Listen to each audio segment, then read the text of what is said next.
under the visionary leadership of our Honorable Chief Minister, Sri Revanth Reddy Garu, with the flagship programs of Musi River Front, Telangana is going to be developed like London Thames. I think all of you must have heard about it. It's the world's best place, with a project cost of rupees 70,000 crores.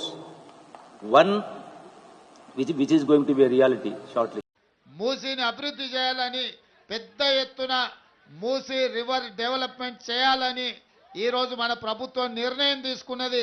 Hyderabad నగర అభివృద్ధి కోసం, మూసీ పరివాహక అభివృద్ధి కోసం 5 ఏళ్లలో 1,50,000 కోట్ల రూపాయలతోని ప్రణాళికలు సిద్ధం చేసి తొందరలోనే పనులు ప్రారంభించబోతున్నామని చెప్పి మీ అందరి సమక్షంలో ఇవాళ మనం ప్రకటించుకుంటున్నాం. సబ్స్క్రైబ్ చేయండి. Please do subscribe to. Please like, share and subscribe to top Telugu TV. Top Telugu TV. Top Telugu TV.